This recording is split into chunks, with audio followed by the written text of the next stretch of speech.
Good morning, dear students. Last time we have started with flower, its types, its parts, and we have completed up to arrangement of the gynoecium. Now, today we are moving towards one of the important portion in gynoecium itself. It is placentation. So, what do you mean by placentation? So, it is very simple. Placentation का मतलब होता है arrangement of the ovules on the placenta within the ovary. Arrangement of the ovules on the placenta within the ovary. Ovary के अंदर ovules का जो arrangement रहता है कि placenta की surface के ऊपर, उस arrangement को placentation कहा जाता है. It is of many types. यहाँ पे आपको 5 types explain किए गए हैं. You can see over here. Number 1 marginal, second is axial, third is a parietal, fourth one is a free central, and the last one is a basal. You can see one by one in detail marginal type of the placentation. So here the placenta forms a ridge along the ventral suture of the ovary, and the ovules are born on this ridge forming 2 rows. अब इस statement को समझना है. सबसे पहले हमें placenta जो है यहाँ पे कैसे बना हुआ है, कैसे उसका अरेंजमेंट है, ओके, और उसके ऊपर ओवल्स का अरेंजमेंट कैसे है. तो यहाँ पे जो प्लासेंटा है वो एक रिज के जैसे, एक लाइन के जैसे है, okay, along the ventral suture. Okay, suture का मतलब होता है एक स्टिच के जैसा, okay, of the ovary, and the ovules are borne on this ridge. इस लाइन के ऊपर फिर ओव्यूल्स जो हैं ये अरेंज होते हैं फॉर्मिंग 2 रोज, मतलब 2 रोज में डिस्ट्रीब्यूट होके रहते हैं. You can C over here the diagram. ये जो आपको दिख रहा है ना डार्क ग्रीन लाइन, ये डार्क ग्रीन, ये पूरा एक रिज है, और उसके ऊपर ये लोकेशंस जहाँ पे अभी कर्सर्स हैं, these are the placenta tissue. और ये जो प्लासेंटा टिश्यू है उसके ऊपर ये आपको राउंड जो दिख रहे हैं, those are the seeds, okay, ovules हैं ये. You can see fine. ऐसा एग्जांपल हमने ऑलमोस्ट डेली लाइफ में देखा हुआ है, ओके. पी प्लांट का जो सीड्स हैं, ओके, उसका अरेंजमेंट जो रहता है that is in the marginal way, okay. You can सी ये पूरा रिज है, ओके, और उसके ऊपर ये ओवल्स अरेंज्ड है, और इन 2 रोज आप देख सकते हैं, एक रो ये वाला है और एक रो ये सामने वाला है, ओके. यहाँ पे उसको अलग तरीके से ओपन करके दिखाया है. ये सेंटर में जो है वो पूरा रिज है, ओके, पूरा लाइन है, और उस लाइन के ऊपर यहाँ पे प्लासेंटा टिश्यू है, okay, this placenta tissue. Fine. So in this way these are arranged, okay, और मार्जिनल कहलाता है ये, okay. Fine. So this is a kind of the placentation, particularly in pea plant you can observe this. Now the next one is an axial type of the placentation. Axial type के placentation में क्या होता है? So axial में you can see यहाँ पे जो है, जो फ्रूट है उसके सेंटर में एक्सिस आपको एक दिख रहा है, जहाँ पे इस एक्सिस का सेंटर आपको दिख रहा है, जहाँ पे अभी ये कर्सर है. You can C in the diagram, centre में बिल्कुल वहां पे एक एक्सिस है, और उसके आसपास यहाँ पे आप देख सकते हैं these are the placenta tissues, okay. और उसके ऊपर ये जो ओव्यूलेटेड स्ट्रक्चर दिख रहे हैं, these are the ovules, okay. So here the placenta is axial. Axial है, सेंट्रल एक्सिस के जैसे प्लासेंटा अरेंज्ड है, and the ovules are attached to it in a multilocular ovary. अब ये जो है ना पूरा structure, this one, it is ovary. ये पूरा कंप्लीटली ओवरी है, और ये ओवरी जो है, ओके, ये जो ओवरी है, इस ओवरी में आप देख सकते हैं मल्टीलोक्यूल बोला गया है. मल्टीलोक्यूल का मतलब क्या होता है? कंपार्टमेंट्स. लोक्यूल का मतलब होता है कंपार्टमेंट्स. तो ये जो है पूरे 3 कंपार्टमेंट्स हैं, और ये जो 3 कंपार्टमेंट है इसीलिए इसको बोला गया है मल्टीलोक्यूलर, ओके. और यहाँ पे आप देख सकते हैं ओवल्स आर अरेंज इन मल्टीलोक्यूल्स, मतलब अलग अलग कंपार्टमेंट में अरेंज है. यहाँ पे 3 कंपार्टमेंट में, और हर कंपार्टमेंट में 2 ओवल आपको क्लियरली विजिबल हो रहे हैं, ओके. और ये आपको जो दिख रहा है यहाँ पे टोमेटो का फ्रूट, यू कैन सी ये कंपार्टमेंट्स है, 3 कंपार्टमेंट, ओके 1 2 एंड 3। और यहाँ पे आप देख रहे हैं this is the placenta tissue, यहाँ पे जहाँ पे मेरा कर्सर अभी घूम रहा है ये प्लासेंटा टिश्यू, ऐसा तीनों कंपार्टमेंट में प्लासेंटा टिश्यू है। और यहाँ पे आप देख सकते हैं ये उसके सीड्स है, मतलब ओव्यूल्स यू कैन से, राइट। तो टोमेटो फ्रूट में आपको ऐसा देखने मिलेगा, चाइना रोज में आपको ऐसा देखने मिलेगा, और लेमन में भी आपको ऐसा देखने मिलने वाला है, ओके। और ऐसे यहाँ पे है आयरिस ल्यूटेसेंस में भी आपको इसी तरह का प्लेसेंटेशन क्लियरली दिख रहा है, 3 कंपार्टमेंट, और कंपार्टमेंट के ऊपर यहाँ पे ये प्लेसेंटा टिश्यू है और उसके ऊपर ये ओवल्स अरेंज्ड हैं, okay. So it is called axile type of the placentation. नाम के ऊपर से मार्जिनल मतलब मार्जिन पे है, ओके, एक लाइन पे मार्जिन पे है, सोशल डिस्टेंसिंग के जैसे, राइट। और आप देख सकते हैं एक्साइल मतलब सेंट्रल एक्सिस, और सेंट्रल एक्सिस से अगर अटैच्ड है ये ovules, okay, on the placenta, then it is axile type of the placentation. Fine. Come to the third type of the placentation, that is called parietal. Parietal का मतलब होता है periphery, okay. तो ovule जो है यहाँ पे ओवरी की पेरीफेरी पर है, उसकी जो सरफेस है इनर सरफेस उसके ऊपर है, इसीलिए यहाँ पे लिखा है the ovules develop on the inner wall of the ovary or on the peripheral part, okay, inner wall of the ovary or on the peripheral part. You can see ovary is one chambered, but it becomes two chambered due to the formation of the false septum. तो generally यहाँ पे क्या होता है, locules नहीं होते हैं, okay, लेकिन कभी कभी ऐसा होता है because of the false septum, septa का मतलब होता है कर्टेन, ओके, एक ऐसा कर्टेन जैसा बनता है, ओके, उसकी वजह से यहाँ पे आपको 2 चैम्बर्ड वाली ओवरी कभी कभी आपको देखने मिल सकती है, अदरवाइज इट इज 1 चैम्बर्ड। यहाँ पे आप देख सकते हैं कोई कंपार्टमेंट नहीं है, नो कंपार्टमेंटेशन। और यहाँ पे आप देख सकते हैं ऑन द पेरीफेरी ये प्लेसेंटा टिश्यू है, यहाँ पे कर्सर अभी देख रहे हैं, this is placenta tissue, okay. और उस प्लेसेंटा टिश्यू के ऊपर यहाँ पे ओव्यूल्स अरेंज्ड हैं, okay. So in this way you can say parietal, that is periphery, ये याद रखना है। यू कैन सी यहाँ पे द रियल डायग्राम, ओके, तो क्लियर कट आपको दिख रहा है, फाइन। ये प्लेसेंटा टिश्यू है, व्हाइट स्पॉट के जैसे आपको जो दिख रहा है 3, और ये जो है उसके ऊपर ओवल्स है, फाइन। एग्जाम्पल क्या है, तो मस्टर्ड और आर्गेमोन में आपको ये देखने मिल सकते हैं, मस्टर्ड एंड आर्गेमोन, यहाँ पे भी आप देख सकते हैं, ओके, ये आउटर है और उसका जो इनर वॉल है उसके ऊपर ये प्लेसेंटा टिश्यू छोटे ग्रीन, और उसके ऊपर जो व्हाइट कलर के दिख रहे हैं these are the ovules, okay. तो ऐसे अरेंजमेंट होता है in the parietal type of the placentation. Third, now come to the fourth type of the placentation, free central. अब ये जो फ्री सेंट्रल टाइप का है प्लेसेंटेशन वो एक्साइल के जैसे लग रहा है, लेकिन डिफरेंस क्या है, यहाँ पे कोई कंपार्टमेंटलाइजेशन नहीं है। Here the ovules are borne on the central axis and septa, मतलब कंपार्टमेंट करने वाली जो वॉल है वो एब्सेंट है, वो है तो एक्सिस सेंट्रल एक्सिस पे ही, लेकिन there is no compartmentation, okay. Example है dianthus and primrose, dianthus and primrose में आपको ऐसे देखने मिलेगा, तो सेंट्रल एक्सिस पे ही है, बट डिफरेंस क्या है, तो विदाउट एनी कंपार्टमेंटेशन, तो इसीलिए इसको बोला गया फ्री सेंट्रल। वो वाला जो था दैट वाज एक्साइल, और ये है फ्री सेंट्रल, ओके। तो जैसे यहाँ पे आपको दिख रहा है फ्री सेंट्रल, ओके, ये सेंट्रल एक्सिस है, उसके ऊपर ये प्लेसेंटा टिश्यू है, और you can see multiple ovules over here, right. So ऐसा अगर अरेंजमेंट है तो then it is called, it is said to be free central type of the placentation. Now the last type of the placentation, that is basal. ये जो basal placentation है, here the placenta develops at the base of the ovary and a single ovule is attached to it, okay, at the base of the ovary आपको देखने मिलेगा। ये आप देखिए ये पूरा ओवरी है, जो व्हाइट कलर का आपको दिख रहा है ये ओवरी का वॉल है, ओके। और ये जो अंदर ग्रीन है ये पूरा, ये इमेज समझने में बहुत बार दिक्कत होती है स्टूडेंट्स को, तो अच्छे से ऑब्जर्व करिए इसको, ये पूरा ओवरी है, पूरा का पूरा स्ट्रक्चर।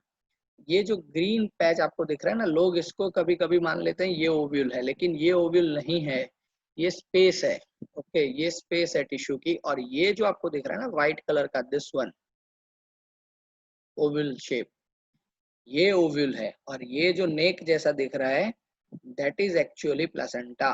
ओके, कभी स्टूडेंट्स यहाँ पे समझने में गलती करते हैं, सो बी केयरफुल। ओके, कभी भी लेबलिंग में बाय मिस्टेक ये ग्रीन वाला पोर्शन जो दिख रहा है उसको आप कभी भी ओव्यूल मत बोलना। Okay, and you can C in the diagram over here.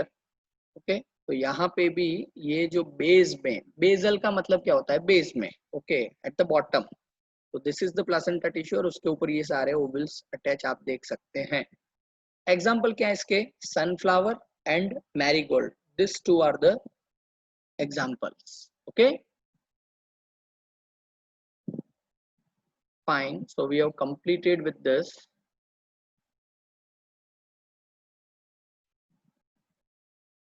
Fine, होता क्या है in flowering plants, sexual reproduction जब होता है उसके ठीक बाद ovules are developed into the seeds. Ovule जो होते हैं वो सीड में कन्वर्ट हो जाते हैं, इसलिए मैं बार बार ओव्यूल की जगह पे यहाँ पे सीड्स भी बोल रहा था, क्योंकि हम जो देख रहे हैं वो फ्रूट्स होते हैं कभी कभी।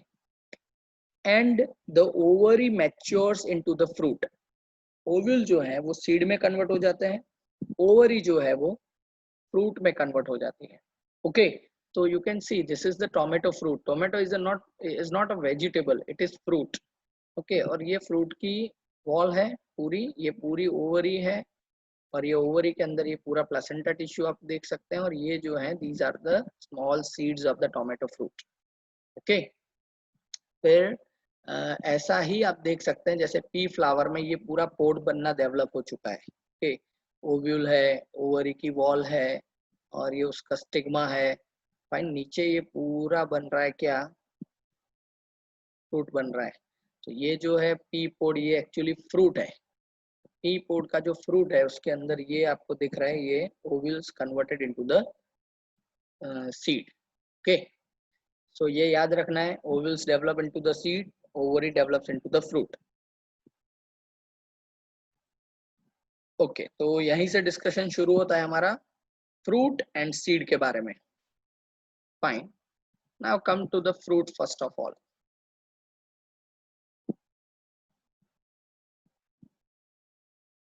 फाइन, सो फ्रूट का मतलब होता है it is the ripened ovary develop after fertilization. Fertilization के बाद जो ओवरी है वो राइपन हो जाती है, मैच्योर होती है into the fruit. It is a characteristic feature of the flowering plant, और ऐसा सिर्फ और सिर्फ आपको फ्लावरिंग प्लांट्स में ही देखने मिलेगा, और किसी टाइप के प्लांट्स मतलब algae है, bryophyte, then pteridophyte, even you can say gymnosperms, okay, उसमें आपको कभी फ्रूट्स देखने नहीं मिलेंगे। Fruit is the characteristic feature of the flowering plant. A fruit formed without fertilization of the ovary is called parthenocarpic fruit। कभी कभी ऐसा होता है कि without sexual reproduction, without fertilization, ovary जो है वो कन्वर्ट हो जाती है फ्रूट में, और ऐसे फ्रूट्स को बोला जाता है पार्थेनोकार्पिक फ्रूट। अभी एक क्वेश्चन होगा कि फर्टिलाइजेशन के बिना फ्रूट कैसे बन सकते हैं।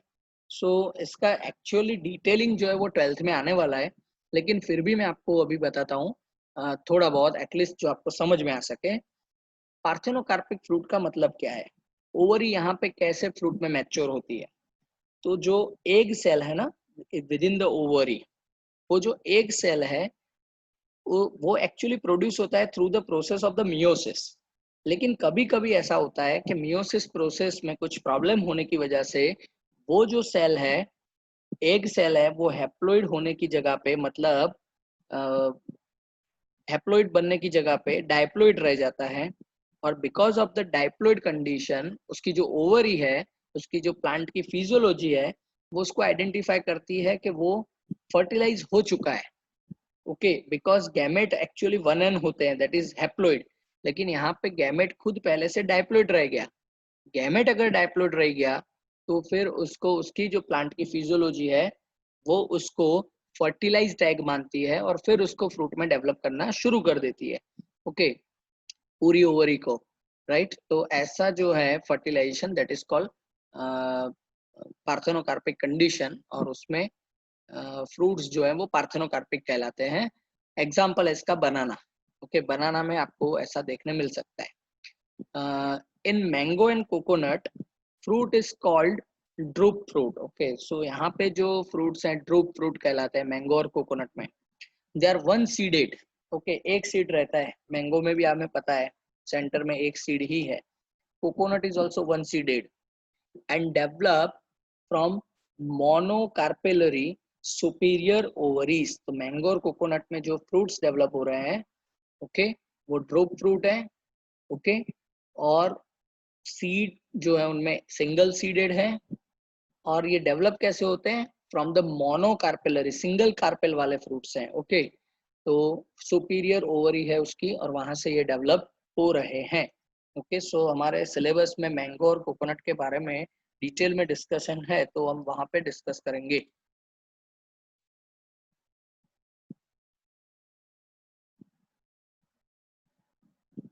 Fine. A fruit consist of two parts. Number one, pericarp which is called fruit wall, और दूसरा है सीड। पेरिकार्प जो फ्रूट वॉल है, इट मे बी ड्राई और फ्लैशी। फ्रूट वॉल कैसी हो सकती है? या वो ड्राई हो सकती है या तो फिर वो फ्लैशी हो सकती है। फ्लैशी का मतलब पल्पी भी हो सकती है।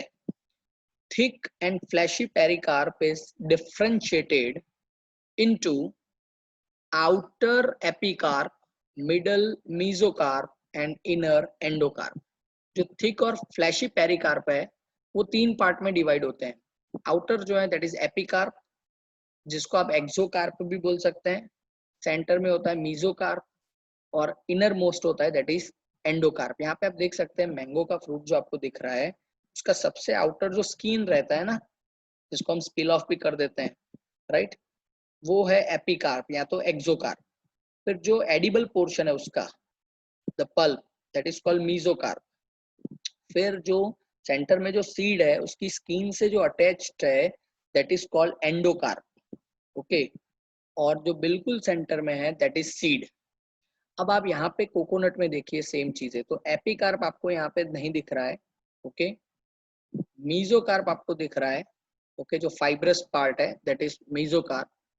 ओके, क्योंकि ये मैच्योर कोकोनट है, यहाँ पे उसका एक्सोकार्प जो है वो निकाल दिया गया है, इसीलिए यहाँ पे आपको नहीं दिखाया गया है। देन सेंटर में जो है that is seed. Okay, fine. Endocarp आपको यहाँ पे दिख रहा है, जो कोकोनट का हार्ड मटेरियल रहता है ना, सबसे hard part, that is called endocarp. यहाँ पे आप टेंडर कोकोनट को भी देखिए, एक्सोकार्प जो आउटर ग्रीन लेयरिंग रहता है दैट इज द एक्सोकार्प। फिर मीजोकार्प जो बीच में फाइब्रस हस्क है, जो फाइबर्स का पूरा बना हुआ है, दैट इज मीजोकार्प। एंडोकार्प जो अंदर, सॉरी, एंडोकार्प जो ये हार्ड शेल रहता है कोकोनट का, दैट इज एंडोकार्प। और ये वाइट पोर्शन जो हमें दिख रहा है जो एडिबल है, ओके, वो एक्चुअली पहले लिक्विड होता था ना, तो उसमें से फिर ये वाइट पोर्शन बनता है। Okay, that is called meet.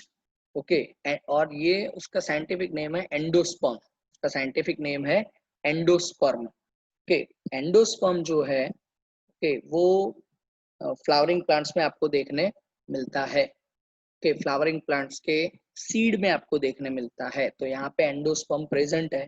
Fine. तो this is about coconut. Okay, coconut water जो रहता है दैट इज ऑल्सो एंडोस्पर्म, और ये उसका थिकनिंग होने के बाद ये व्हाइट लेयर वहां पे बनता है, that is also edible. Coconut water is also endosperm. Okay, endosperm क्या है ये अभी नेक्स्ट सीड के बारे में हम जब पढ़ेंगे तब उसमें डिटेल में आने वाला है, where we are going to learn about the endosperm. Okay, so this is about fruit.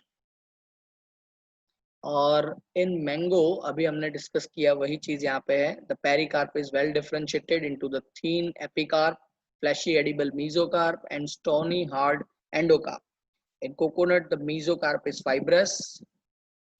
Okay, now come to the origin of life, that is called seed. Okay, seed नहीं है तो फिर plant भी नहीं है। Okay, so the most important part of any plant, any seeded plant actually you can say.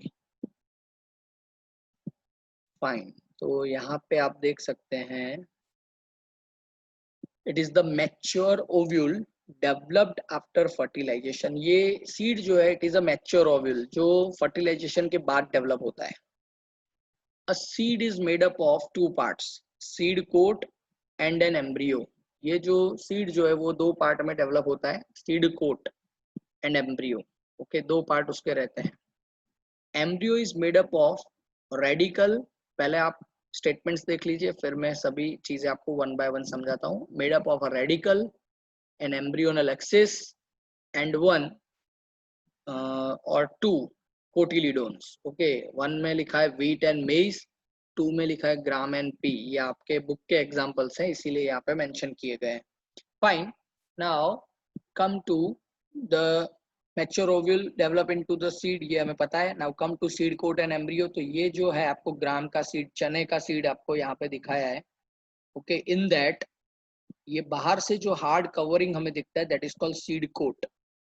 Okay fine, it is called seed coat, और उसके अंदर रहता है एम्ब्रियो।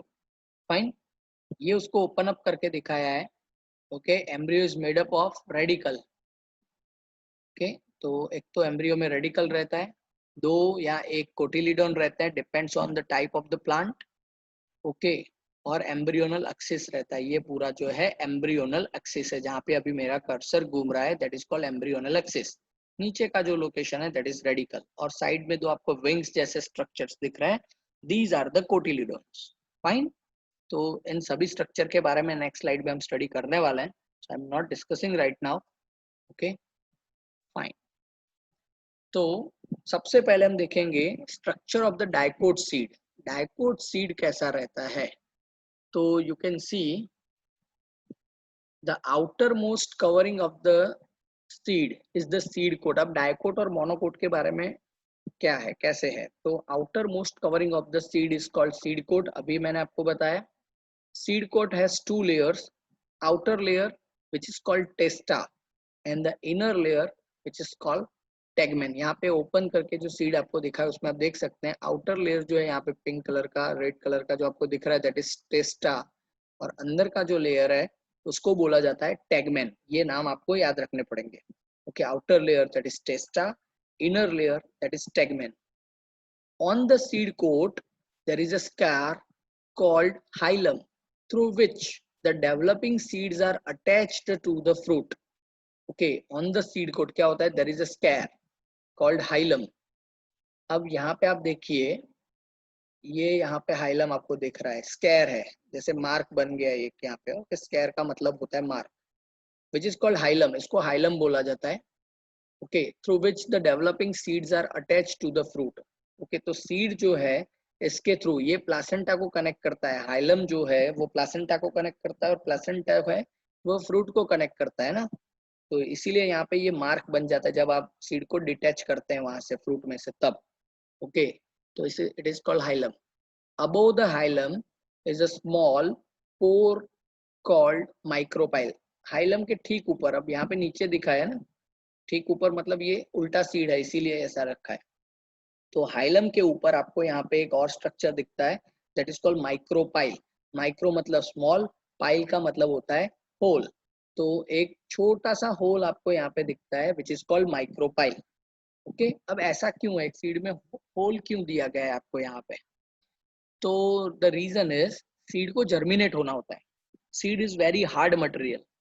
ओके, और उसमें मॉइस्चर नहीं है, पानी नहीं है। अगर पानी होता तो सीड खराब हो सकते हैं, फिर फंगस वगैरह इन्फेक्शन लग सकते हैं, तो उसमें बिल्कुल भी पानी नहीं है। लेकिन अगर किसी सीड को जर्मिनेट करना है तो उसके अंदर water and nutrient must have to enter. If it wants to enter they require some route to enter.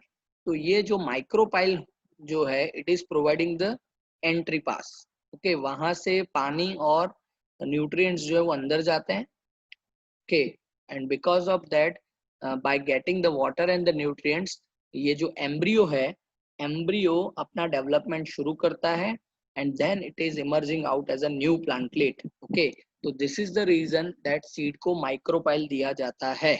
Okay, और ये हमेशा हाइलम के नजदीक रहता है। Okay, every time in any seed, कोई भी सीड लीजिए, चाहे किसी पल्सिस का सीड लीजिए जैसे कि ग्राम का है, या तो फिर जैसे अभी आपको दिखाया था, यू कैन से मैंगो का सीड ले लीजिए, उसमें भी आपको ऐसे ही दिखेगा। ओके,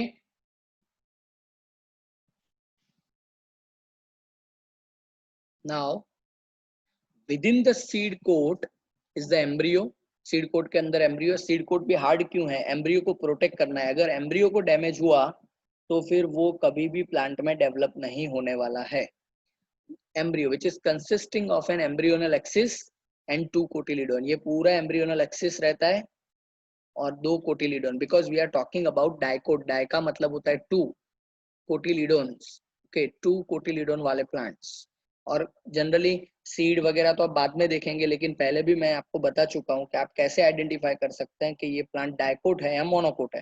तो leaf is very easy way to identify. Okay, reticulate type का वेनेशन है तो फिर डाइकोट, और पैरेलल वेनेशन है तो फिर वो मोनोकोट हो जाएगा। At the two ends of the embryonal axis the radical and the plumule are present। आप देख सकते हैं this is entire embryonal axis, और उसके दोनों एंड पे यू कैन ऑब्जर्व एक जो नीचे वाला एंड है वहां पे है, कहलाता है radicle, and the top end है this is called plumule. Okay, उसको बोला जाता है प्लम्यूल। ये दोनों प्रेजेंट रहते हैं। ओके दोनों का बहुत इंपॉर्टेंट है, बहुत इंपॉर्टेंस है यहाँ पे। ओके,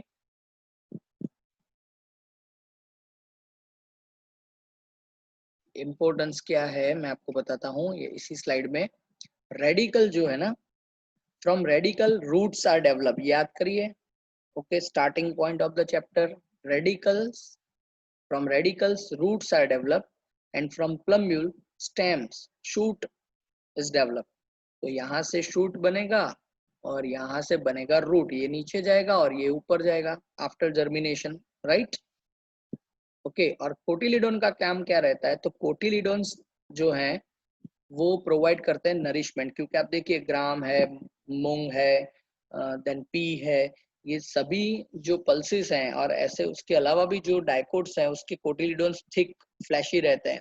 तो ये नए एम्ब्रियो को, जर्मिनेटिंग एम्ब्रियो को नरिशमेंट प्रोवाइड करते हैं, फिर उनका काम खत्म हो जाता है, राइट। ओके, ये मूंग के जैसा आपको एक सीड दिखा है, माइक्रोपाइल, और ये हाइलम। ओके, इसको भी ओपन करके यहाँ पे दिखा गया है, fine. Okay, now in some seeds such as castor, the endosperm is formed due to double fertilization। कुछ सीड्स ऐसे हैं कि जिसमें एंडोस्पर्म बनता है due to double fertilisation.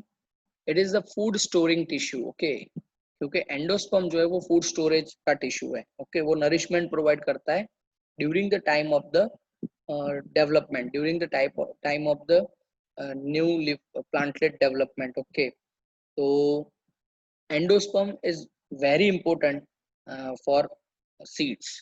okay, लेकिन सभी में एंडोस्पर्म है ऐसा जरूरी नहीं है। ओके, एंडोस्पर्म के पास बहुत सारा न्यूट्रिएंट है। Okay, so eight the time of the germination जो एम्ब्रियो है वो एंडोस्पर्म में से नरिशमेंट लेता है। ओके, बिकॉज उसको वहां पे जर्मिनेट होना है, बहुत फास्ट ग्रोथ करनी है, तो obviously it will require large amount of the nutrients. सभी तो उसको कुछ सॉइल में से मिलने वाला नहीं है, और सॉइल में से भी जो मिलेगा तो वो क्या होगा, सिर्फ water and inorganic nutrients. What about the organic nutrients, sugar and all this, तो ये सब उसको एंडोस्पर्म में से मिलते हैं। याद करिए, coconut water, we are drinking coconut water, why? Coconut water is endosperm, और it is rich of the nutrient, बहुत सारा न्यूट्रिशन है उसके पास, and that's why in ill condition whenever we are having lethargic and all this thing, right, doctors are saying that you have to drink coconut water, okay, because it is rich of full nutrition। but in plants such as bean, gram and pea pulses, the seeds are non endospermous। यहाँ पे endosperm है तो इसे it is called castor seeds are known as endospermous, but where the bean, gram and pea the seeds are non endospermous, मतलब उसमें जो endosperm है वो बनता तो है but it is utilized, वो बनने के बाद यूटिलाइज हो जाता है before germination। okay, so it is called non endospermous seed where endosperm is not seen in the mature seeds। मैंने बोला ना पहले बनता है लेकिन mature seeds में आपको एंडोस्पर्म देखने नहीं मिलेगा। तो ये कैस्टर सीड का एग्जांपल है। फिर ये बीन्स, ग्राम, ओके, इन दोनों में नहीं है। आप देखिए सीड तीनों बल्कि लग रहे हैं, ओके, अट्टे कट्टे लग रहे हैं, लेकिन यहाँ पे ये बिकॉज ऑफ द एंडोस्पर्म है, flashy appearance of the seed. और इन दोनों में जो फ्लैशी अपीयरेंस आपको दिख रहा है ये उनके डाइकोट्स की वजह से दिख रहा है, कोटिलीडोन्स की वजह से दिख रहा है, okay. Okay, so we have completed with the dicot seed and now we are moving towards monocote seeds. So generally monocote seeds are endospermic but some are non-endospermic. तो देखिए ये एक और डिफरेंस आया डाइकोट और मोनोकोट के बीच में। Generally जो डाइकोट सीड्स रहते हैं उसमें आपको एंडोस्पर्म देखने नहीं मिलता है, क्योंकि एंडोस्पर्म का काम क्या है, न्यूट्रिएंट्स प्रोवाइड करना। जबकि डाइकोट प्लांट में क्या होता है, यही न्यूट्रिएंट कोटिलीडोन्स प्रोवाइड करते हैं। तो ड्यूटी शिफ्ट हो रही है यहाँ पे, समझ में आ रही बात। एंडोस्पर्म की ड्यूटी एक ही है, to provide the nourishment. Generally in dicot plants यही नरिशमेंट की जो ड्यूटी है at the time of the germination जो इनको निभानी है, that is performed by cotyledons. तो फिर वहां पे एंडोस्पर्म की कोई रिक्वायरमेंट नहीं है, क्योंकि dicot plants are having the option of the endosperm. इसीलिए majority of the dicot plants are non endospermic. लेकिन मोनोकोट प्लांट्स जो है ओके, उनके पास ऐसे फ्लैशी कोटिलीडोन्स नहीं है, and that's why monocot seeds require endosperm. इसीलिए आप देखिए, क्योंकि उनको भी नरिशमेंट तो चाहिएगा ना at the time of germination, and that's why you can see monocot seeds are endospermic but some are non endospermic. जैसे वहां पे कैस्टर का था एक्सेप्शन, ये से यहाँ पे भी कुछ एक्सेप्शन है। Orchids, orchid is one such exception in the monocot plant जिसमें नॉन एंडोस्पर्मिक है, मतलब एंडोस्पर्म यहाँ पे कंप्लीटली यूटिलाइज हो रहा है पहले से ही, before germination, before maturation of the seed. In cereals like maize, the seed coat is membranous. Okay, तो वहां पे seed coat कैसे थे डाइकोट प्लांट में? डाइकोट प्लांट में जो सीड कोट्स थे दे वर हार्ड, मेम्ब्रेनस नहीं थे। But in case of monocots the seed coats are generally membranous. आप देख सकते हैं मेज में ऐसा होता है, मेज को अगर आप बॉईल करेंगे तो उसके उसके जो सीड्स है ना, ये सीड की सरफेस पर से आप एक मेम्ब्रेन, अच्छे से पतली मेम्ब्रेन निकाल सकते हैं, that is seed coat, and generally fused with the fruit wall. Okay, तो येलो कलर का जो फ्रूट वॉल रहता है उसके साथ ये कनेक्टेड रहता है। The endosperm is bulky and stores the food. यहाँ पे एंडोस्पर्म जो रहता है दैट इज बल्कि, you can C in this, ये मेज का सीड आपको देख कर उसमें कितना बड़ा एंडोस्पर्म है, इट इज बल्कि, और उसके पास फूड रिजर्व रहता है, and that food reserve is useful for the germination. The outer covering of the endosperm separates the embryo by a protein layer called alluron layer. Okay, जो endosperm का जो outer covering रहता है okay, which is made up of a protein, okay, और ये जो protein layer है उसको बोला जाता है एल्यूरोन लेयर। मैं आपको समझाता हूँ अभी। ये जो आपको दिख रहा है this is the seed of मेज, ये मेज का सीड है। उसमें ये जो ऊपर वाला पूरा आपको लाइट ब्राउन दिख रहा है दैट इज एंडोस्पर्म। आप देखिए कितना बड़ा पोर्शन यहाँ पे एंडोस्पर्म है, okay fine. But you can C embryo is very small compared to this, almost 60-40 जितना रेशियो हो रहा है। तो आप देखिए यहाँ पे क्या लिखा है, the embryo is small and situated in a groove at one end of the endosperm. Okay, तो embryo small है और एक कोने में जैसे पड़ा है ऐसे आपको दिख रहा है, okay, of the endosperm. It consists of one large and shield shaped cotyledon known as scutellum. वहां पे डाइकोट में 2 कोटिलीडोन थे, यहाँ पे सिर्फ एक कोटिलीडोन है और उस कोटिलीडोन को बोला जाता है स्क्यूटेलम। आप देखिए ये पॉइंटेड जो पूरा लीफ जैसा स्ट्रक्चर दिख रहा है लाइट ब्राउन कलर में, दैट इज स्क्यूटेलम, ये उसका कोटिलीडोन है, single cotyledon, okay. And a short axis with a plumule and radicle. ये आप बहुत छोटा सा एक्सिस यहाँ पे देख सकते हैं डार्क ब्राउन में, उसमें ये वाला पोर्शन ऑब्जर्व करिए, प्लम्यूल। और अभी आपको पता है कि प्लम्यूल में से क्या बनेगा, from the plumule stems are developed, and नीचे आप देखिए दिस इज कॉल्ड रेडिकल, और ये जो रेडिकल है उसमें से क्या डेवलप होगा, तो रेडिकल में से डेवलप होने वाला है root. Okay, so the plumule, लेकिन यहाँ पे इन दोनों का प्रोटेक्शन जरूरी है, बिकॉज जो सीड कोट है वो बहुत थीन मेम्ब्रेन वाला है। ओके, वहां पे जो सीड कोट था in the dicot it was hard, तो वहां पे प्लम्यूल और रेडिकल अच्छे से प्रोटेक्ट हो रहे थे, सेंटर में थे। और यहाँ पे सेंटर में नहीं, एक कोने में, और वहां पे आप देखिए बाहर कोई और प्रोटेक्टिव लेयर नहीं, it is only and only you can say membranous seed coat. Okay, plumule और इसको प्रोटेक्ट और भी करना पड़ेगा, तो एक एक्स्ट्रा शील्ड यहाँ पे प्रोवाइड किया गया है। तो आप देखिए plumule is protected in a sheet which is called coleoptile. ये देखिए यहाँ पे के एरो शेप का जो आपको दिख रहा है दैट इज कोलियोप्टाइल, और एक कोलियोप्टाइल के नीचे प्लम्यूल है, क्योंकि इसको बचाए रखना है। प्लम्यूल अगर ब्रेक हो गया, उसको डैमेज हुआ, तो फिर स्टेम कैसे डेवलप होगा। और ऐसा ही रेडिकल के लिए भी, अगर रेडिकल डैमेज हुआ तो रूट नहीं डेवलप हो सकते, और उसको प्रोटेक्ट करने के लिए यहाँ पे आप देखिए it is coleorhiza. Okay, coleorhiza याद कैसे रखेंगे, कौन किसको प्रोटेक्ट करता है। राइजा का मतलब होता है रूट, और coleorhiza which is the protecting covering for the radical. तो बाकी कौन बचा, coleoptile which is the protecting covering for the plumule, you can से।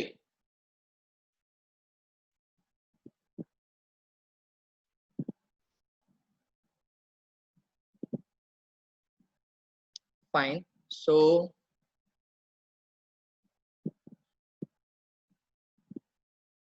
डियर स्टूडेंट्स, आज के सेशन में हम यहीं तक रखेंगे, और अभी जो नेक्स्ट सेशन रहेगा ये इस पर्टिकुलर चैप्टर का लास्ट लेक्चर होने वाला है। Okay, where we are going to study about semi technical description of a typical flowering plant. Okay, तो ये लास्ट रहने वाला है। ओके, यहाँ पे हम शुरू इसलिए नहीं करने वाले हैं बिकॉज ये पूरा जो पोर्शन है हम एक ही फ्लो में अच्छे से समझ सके, इसीलिए हम इसको आज थोड़ा भी शुरू नहीं करेंगे। And in the next session we will try to complete the entire chapter. Okay, so I am ending the session over here.